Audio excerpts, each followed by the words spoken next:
You know this person. When they make a mistake, it is a minor misunderstanding. When you make the same mistake, it is a moral failure.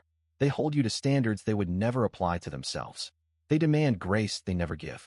They cry victim when held accountable and play judge when holding you accountable. This is not a personality quirk.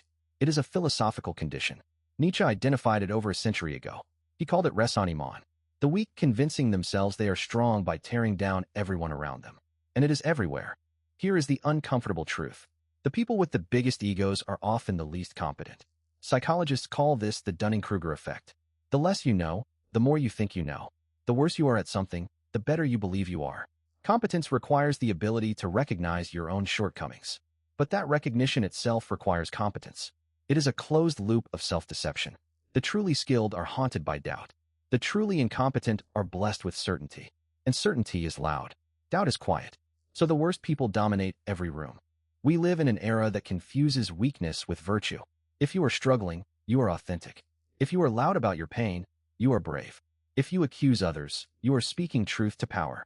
This is a catastrophic inversion. Nietzsche warned about it. The strong do not need to announce their strength. The virtuous do not perform their virtue. But the weak have learned that playing the victim grants them moral authority. They have weaponized fragility. Anyone who points this out is labeled cruel. But cruelty is letting people destroy others while calling it self-expression. Nietzsche called this slave morality. The powerless cannot win through strength. So they redefine the game. Weakness becomes goodness. Humility becomes righteousness.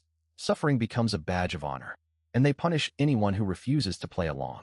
The person with double standards is practicing slave morality in real time. When they wrong you, it is nothing.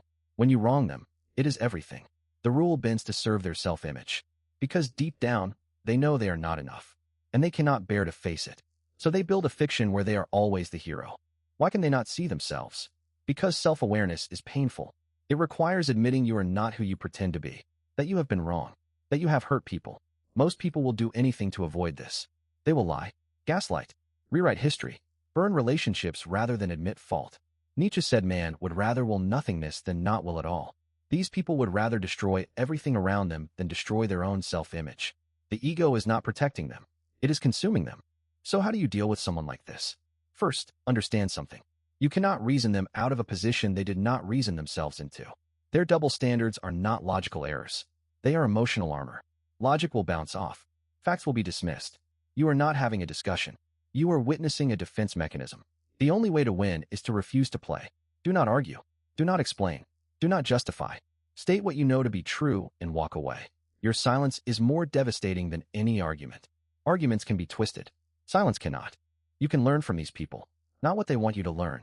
They want you to learn they are superior, that your needs come second. The real lesson is the opposite. Watch how they treat others and learn exactly what not to become. Every time they deflect blame, you learn accountability. Every time they demand special treatment, you learn fairness. Every time they mock weakness, you learn compassion. Nietzsche said, what does not kill you makes you stronger. Toxic people will not kill you if you use them as a mirror. They show you who you refuse to be. You cannot help people who do not want to be helped. This is one of the hardest truths to accept. You see someone drowning in their own ego, and you want to throw them a rope. But they will not grab it. They do not think they are drowning. They think they are swimming. If you push too hard, they will drag you under with them. Nietzsche was ruthless on this point. You cannot save someone committed to their own destruction. The attempt to save them is not compassion. It is arrogance. You are not their savior. You are not responsible for fixing what they refuse to acknowledge as broken. But what if you cannot get rid of them? They are your coworker, your family member, your neighbor. You are stuck. Here is what you do. You build walls they cannot see. Emotional distance without visible conflict. You engage without investing. You listen without absorbing. You treat them like weather. Unpleasant but impersonal. Not worth your inner peace. Nietzsche spoke of the pathos of distance. The noble soul maintains separation from the herd. Not out of hatred, out of self-preservation. You cannot change them. But you can change how much of yourself you give them access to. The hardest part is this. You must resist the temptation to become like them. When someone treats you unfairly, the natural response is to treat them unfairly in return, to adopt their double standards as revenge. Do not do this. This is exactly what they want. They want to drag you down to their level and beat you with experience. Nietzsche said whoever fights monsters should see to it that he does not become a monster. Your integrity is the only thing they cannot take from you. Unless you give it away. Do not give it away. Stay clean. Stay fair. Even when they do not deserve it. Here is what Nietzsche would tell you. Your life is not about them. It is about you. The hours you spend resenting them are hours stolen from your own becoming. Every minute you obsess over their injustice is a minute you did not spend building yourself. The overman does not waste energy on those beneath him. He does not seek revenge. He does not demand recognition. He simply becomes. And in becoming, he leaves them behind. Not through conflict, through growth. The best response to toxic people is to become so undeniably better that their opinion of you becomes irrelevant. You will meet these people your whole life. Different names. Same script. The lesson is not how to defeat them. It is how to remain yourself in their presence. Do not let their chaos become your chaos. Do not let their double standards become your double standards. Do not let their ego trick you into thinking you are the problem. You know what is right. You know what is fair. Hold on to that. Quietly. Firmly.